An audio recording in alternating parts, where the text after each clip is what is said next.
Gessé de Souza, sociólogo, atualmente professor na Universidade Federal do ABC, ele fala sobre... ele diz que a maior e principal instituição brasileira é a escravidão, né? Embora muitos acreditem que isso tenha ficado no passado, mas ele defende que ela está tão presente, a escravidão está tão presente na nossa história, mesmo na nossa memória, no nosso imaginário, que ela define, né, as relações, as instituições, as relações na sociedade.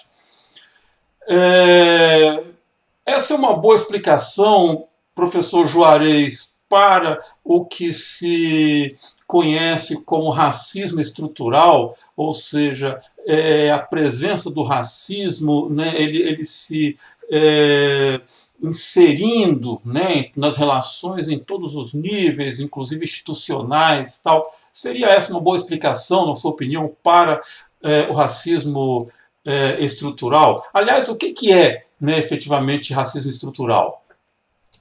Bom, do ponto de vista teórico, conceitual, essa discussão começa a surgir de uma forma muito forte nas organizações políticas do movimento negro, dos intelectuais negros, ativistas negros, a partir da década de 70, né, em especial nos Estados Unidos. Começou a se observar um fenômeno muito interessante.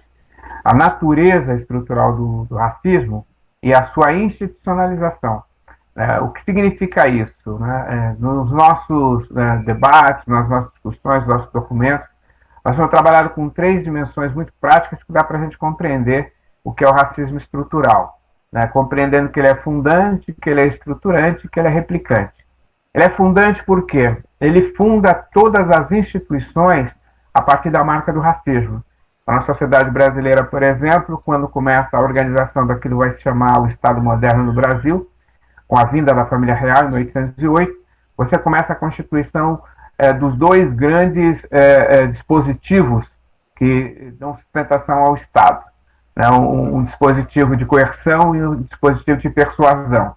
Esse dispositivo de coerção ele é montado fundamentalmente para ser um dispositivo antinegro.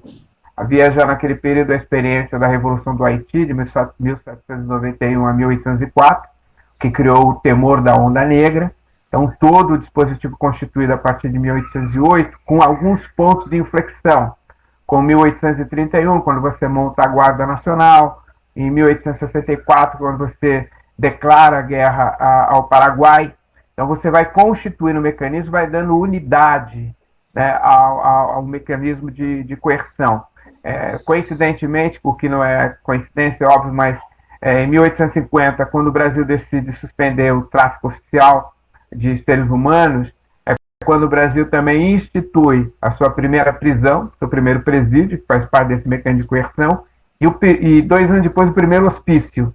Então você tem, do ponto de vista da coerção, você tem ele montado esse aparelho, você tem o arcabouço jurídico, a Constituição de 1824, a formação dos cursos de direito em 1827, e a construção do Supremo Tribunal Federal logo depois desse período.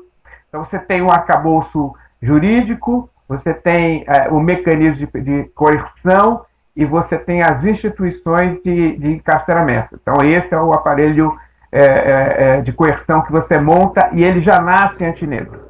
O aparelho de persuasão, você tem a fundação das escolas, na Escola de Medicina, que vai dar base para a constituição do chamado racismo científico no Brasil, em 1808. Você tem a imprensa que surge, a imprensa oficial, em 1808, a Gazeta do Rio de Janeiro.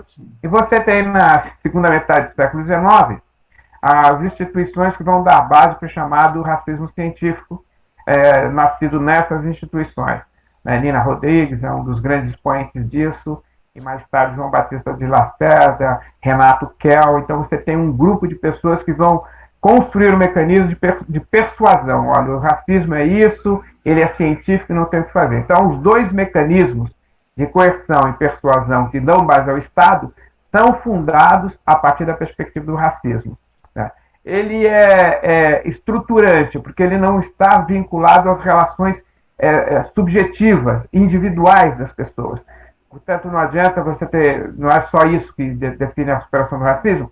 Você ter um amigo preto, um colega preto, casar com alguém que é preto, não é isso.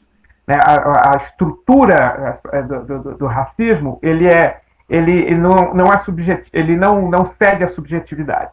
Então, por exemplo, você tem um alto índice de encarceramento de jovens pretos e pardos, essa população não está no mercado de trabalho. Né? Um caso concreto disso é que agora, recentemente, o governo disse que tem 38 milhões de pessoas invisíveis às políticas públicas no Brasil. Isso é assustador. Você não está falando de 380 pessoas, 38 pessoas, ou 38 mil pessoas. São 38 milhões de pessoas. São praticamente 4 Portugais, né? Que você tem que são invisíveis. Isso é, na minha opinião, um resíduo... quase 25% da população brasileira, né? Sim, sim. Então, isso é um resíduo da escravização. Né? Essas pessoas não são invisíveis, elas vêm de uma herança de segregação brutal, né? Que as sociedades escravocratas marcam isso. Né? Por isso o Gessé está correto em dizer que a grande instituição fundante do Brasil é o racismo. E o terceiro aspecto é que ele é replicável. Né? Ele vai sendo replicado nas relações sociais, no dia a dia, no cotidiano, né? A partir do preconceito, das ideias preconcebidas em relação à população negra, da segregação de espaço de visibilidade e poder político e os altíssimos índices de morbidade da população negra.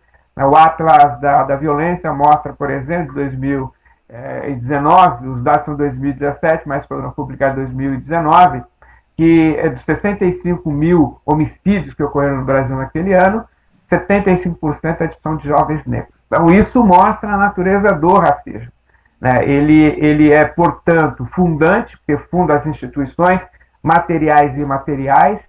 Ele é estrutural, porque ele não está baseado nas relações subjetivas, ele é uma prática que depende da compreensão que você possa ter desse mecanismo. E ele é replicante, porque ele está replicado no cotidiano das pessoas.